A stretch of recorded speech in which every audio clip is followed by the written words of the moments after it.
Hello everyone, मैं हूं Bharti. Welcome to my channel. So I hope कि आप सब लोग अच्छे होंगे, अच्छी अच्छी स्टोरीज जो है वो सुन रहे होंगे और मुझे बता रहे होंगे।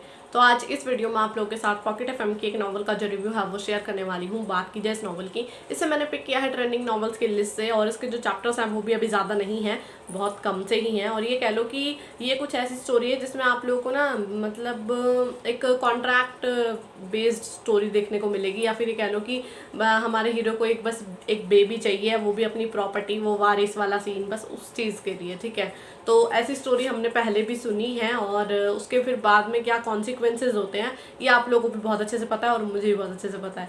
ठीक है, तो फिलहाल हम इस स्टोरी के बारे में बात कर लेते हैं। इसकी डिटेल जो है ना वो मैं अभी आप लोगों को प्रोवाइड कर दूंगी। बाकी जो लिंक्स वगैरह होंगे मिल जाएंगे आप लोग को डिस्क्रिप्शन बॉक्स में, वहाँ से जाके जो हाँ आप लोग इस स्टोरी को पढ़ सकते हैं। तो ये जो स्टोरी है उसका नाम है बिलियनियर्स अनएक्सपेक्टेड बेबी। ठीक है, इसके जो रेटिंग है वो 4.6। इसके जो ऑथर है उनका नाम है नीलम अरोरा। ठीक है, और इसके जो मेन कैरेक्टर्स हैं उनका नाम है सात्विक चौहान और आल्या। तो और इसके साथ साथ और भी हैं, मतलब हमारे हीरो के भाई, उनका नाम है आदित्य, और सॉरी भाई कह रही हूँ, दोस्त। ठीक है, और हमारी हीरोइन की जो फ्रेंड है उनका नाम है सृष्टि। तो भाई इन दोनों का भी आगे चल के कपल गोल बन जाएगा, तो कोई बात नहीं। फिलहाल थोड़ा सा इंट्रोडक्शन के बारे में बात कर लेते हैं ताकि आप लोग को स्टोरी जो है वो समझ में आ जाए। तो कहते हैं जब कोई किसी से प्यार करता है तो बिल्कुल टूट कर करता है, या फिर किसी से नफरत करता है तो वो बेहिसाब करता है। कुछ ऐसा ही हमारी कहानी के हीरो सात्विक चौहान के साथ हुआ। एक बिलियनियर और शहर के यंगेस्ट बैचलर जिसने प्यार मोहब्बत इन सब जैसी चीज़ों पर विश्वास नहीं है, और अपने दादाजी के विल के चलते उसे मजबूरन आलिया के साथ एक अनचाहे रिश्ते में बनना पड़ता है, क्योंकि उसके दादाजी की विल के मुताबिक उसकी प्रॉपर्टी सात्विक को तभी मिलेगी जब वो चौहान खानदान को एक वारिस देगा, जिसके लिए उसने आलिया के साथ एक डील साइन की। और क्या इस अनचाही शादी में सात्विक दे पाएंगे अपने खानदान को वारिस? तो भाई सबसे पहली चीज़ तो ये इन्होंने अपनी ये जो विल है ना, इसमें इनके दादाजी ने क्लियर कट ये चीज़ लिखी थी कि भाई हाँ वारिस होगा तो तुम्हें प्रॉपर्टी जो है वो सारी मिल जाएगी। लेकिन हमारे हीरो ने इस चीज़ को बदल दिया, मतलब ये कह लो कि अपने दिमाग में ये चीज़ बिठा ली कि उन्होंने ये बोला उनको वारिस चाहिए, उन्होंने ये नहीं बोला कि तुम्हें शादी करनी है। ओ भाई, मतलब देख रहे हो ये क्या सीन बैठता है ना, मतलब तुम क्या सोच रहे हो यार। चलो ठीक है, मान लिया ये भी सारी चीज़ें ठीक है। अब एक ऐसी लड़की को ढूंढ रहे हैं जो उनके लिए जो है वो एक बेबी मतलब क्या है, एक बेबी पैदा करे। हाँ ठीक है, तो भाई ठीक है यार, मे बी वो उसकी मजबूरी में उसकी मदद करके और उससे एक बच्चा चाहते हैं, बस यही सी बात है।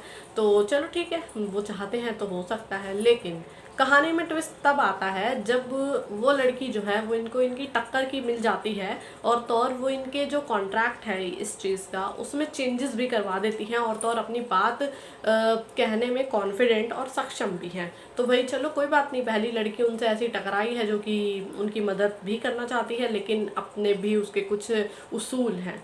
तो चलो इस चीज़ को हमारे हीरो जो है वो अपने उनका ईगो जो है वो हर्ट हो जाता है, और वो चाहते हैं कि भाई अब मुझे इसको सबक सिखाना है। अब वो सबक सिखाने के लिए जो तरीका अपनाते हैं वो मुझे बिल्कुल भी पसंद नहीं आया। ठीक है, और क्या किया जा सकता है, पर बट फिर भी मुझे नहीं अच्छा लगा बिल्कुल भी।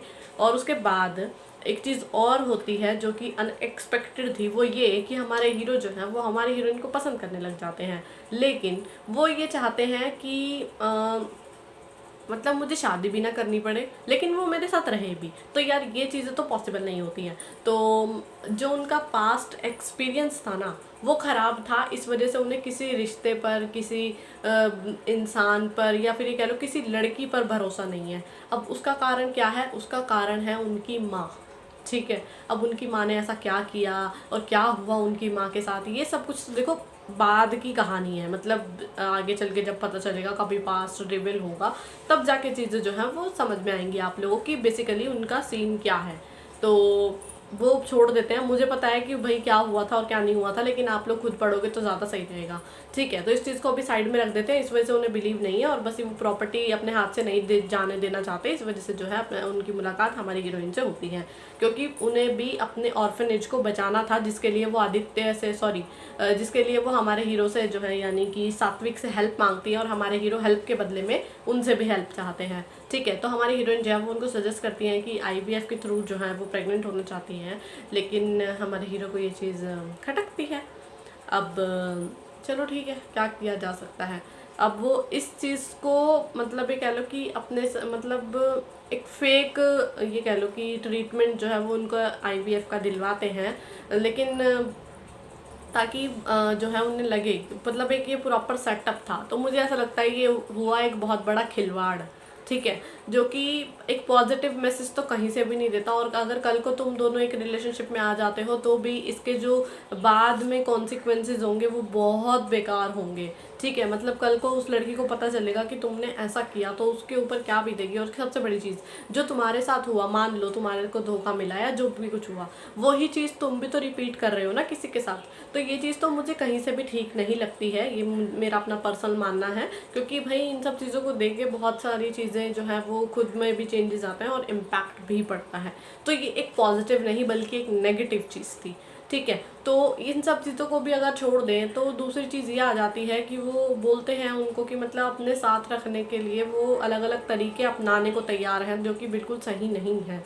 भाई तुम, अगर तुम्हें प्यार है या फिर जो भी है तो तुम भाई उन्हें अपने साथ रख सकते हो ना शादी करके, लेकिन नहीं, अगर तो तुम फिर दूसरों से जलना बंद कर दो। क्योंकि देखो भाई उनकी भी तो अपनी लाइफ है, वो भी तो अपनी लाइफ जीना चाहती है ना, ऐसे कैद में तो नहीं रह सकती है। और दूसरी चीज़, तुम्हारे पास ये भी एक बहुत मतलब कारण नहीं है कि तुम ये चाहते हो कि उनकी सेफ्टी को लेकर चीज़ें हों, लेकिन नहीं, तुम्हारा जो खुद का माइंड सेट है या फिर थॉट है उस हिसाब से तुम उस लड़की को जज कर रहे हो, जो कि बहुत गलत है, ठीक है। अब ये गलत है तो अब इसको सही तो कुछ नहीं किया जा सकता, बस आगे ही चीज़ें देखने को मिलेंगी कि भाई हमारे हीरो जो है क्या उनको अकल आएगी कि नहीं आएगी, वो समझेंगे कि नहीं समझेंगे। और जो वो समझेंगे तो वो जब हमारी हीरोइन को इन सब चीज़ों के बारे में पता चलेगा तो उनका क्या रिएक्शन होगा, और क्या वो उनको छोड़कर चली जाएगी। तो भाई छोड़ के जाना ही है जिस तरीके से उनकी हरकतें हैं वो कुछ साथ रहने वाली नहीं है, ठीक है। तो ये चीज़ें मुझे नेगेटिव लगी। बाकी ठीक है यार, वो उनको अपने मतलब से मतलब है तो चलो ठीक है, कुछ नहीं किया जा सकता। अब रह रहे हैं, कॉन्ट्रैक्ट में हैं वो दोनों, तो क्या होगा आगे चल के। बाकी डेफिनेटली इनकी शादी तो होने वाली है, क्योंकि हमने ऐसी स्टोरी जो है पहले बहुत सारी सुनी है। आप लोगों को याद है एक बिलियनेयर वाली स्टोरी थी, उसमें भी सेम यही सीन होता है, लेकिन उन्हें हमारी हीरोइन जो है वो पसंद आ जाती है तो फिर बाद में उनसे शादी कर लेते हैं। तो वैसा ही सीन शायद यहाँ पर भी कुछ होगा, लेकिन क्या होगा और क्या नहीं होगा। और दूसरी चीज़, इनके जो बिजनेस राइवल्स और जो इनके आसपास की मधुमक्खियाँ हैं उनके ऊपर क्या मतलब उनका, जब वो इन सब चीज़ों के बारे में जानेंगी तो उनका क्या रिएक्शन होगा, और फिर जब इनके ऊपर अटैक्स होंगे तो उसका क्या चीज़ निकल कर आएगी उसको लेके। तो उस चीज़ के बारे में भी अभी कुछ नहीं कहा जा सकता। लेकिन थोड़ा सा टैक्स की बात की जाए तो हाँ, इसमें आप लोगों को ड्रामा जो है वो देखने को मिल जाता है। थोड़ी ये कह लो कि प्लानिंग प्लॉटिंग देखने को मिल जाती है। बाकी वो थोड़ा सा अलग सा नेचर, मतलब ये ऐसा रिवेंज टाइप में नहीं आ जाता, थोड़ा सा डेविल में, लेकिन अपने ईगो पर ले जाना वाला वैसी चीज़ें देखने को मिल जाएंगी। लेकिन आगे चल के हमारी हीरोइन जो है वो स्ट्रॉन्ग बनेगी तो देखा जाएगा। बाकी रोमांस का तड़का आगे चल के डेफिनेटली लग ही जाएगा। अभी वन साइडेड है, कल को टू साइडेड भी हो जाएगा, तो देखेंगे इस चीज़ को लेके क्या होता है और क्या नहीं होता है। लेकिन अच्छा, रेकमेंड की बात की जाए तो भाई इमेजिनेशन तक रखोगे तब तो बिल्कुल ठीक है, वरना आप लोग की इच्छा है। देखो मैं तो जो नेगेटिव चीज़ें थी वो भी मैंने आप लोगों को बता दी।